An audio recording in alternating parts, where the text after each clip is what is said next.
Noaptea coboară peste oraș, umbrele cad, pașii se așează. Întreb în gând dacă-i un semn sau doar o clipă ce iar mă frământă. Pe străzi pustii, îmi caut rostul. Știu că prezentul plătește costul. Privesc în urmă, dar nu mă întorc. Îmi fac curaj să ard tot ce-a fost. Simt în piept cum crește focul. Un pas mai fac să-mi vin norocul. Nu cad din nou, nu pierd din drum. Ridic privirea, prind alt parfum. Timpul fuge, nu-l mai ții. Azi trăim din amintiri. Ridic privirea spre zenit. Încă sper să fiu iubit. Timpul fuge, nu-l mai ții. Azi trăim din amintiri. Ridic privirea spre zenit. Încă sper să fiu iubit.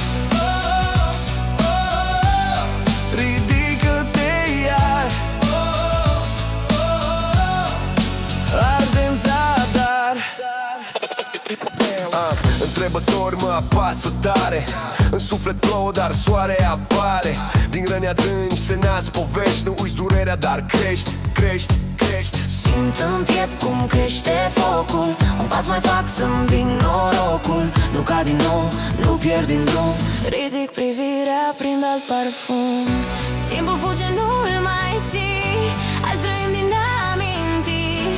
Ridic privirea spre zenit. Încă sper să fiu iubit. Timpul fuge, nu-l mai ții. Azi trăim din amintiri. Ridic privirea spre zenit. Încă sper să fiu iubit. Vocile în cap se sting încet, e liniște, dar parcă-i un duet între ce sunt și ce vreau să fiu. Răspunsul vine, nu-l pot opri. Ridică-te iar, arde în zadar. Căderea nu e sfârșit, ci start. Din noapte lungă se naște un alt hart. Învăț din pașii grei ce dor, dar nu mă pierd, eu merg spre viitor. Simt în piept cum crește focul. Un pas mai fac să-mi vin norocul. Nu cad din nou, nu pierd din drum. Ridic privirea, prind alt parfum. Timpul fuge, nu-l mai ții. Azi trăim din amintiri. Ridic privirea spre zenit. Încă sper să fiu iubit. Timpul fuge, nu-l mai ții.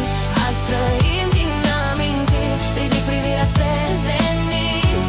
Încă sper să fiu iubit. Din umbre reci mă rup ușor și las în urmă vechiul decor.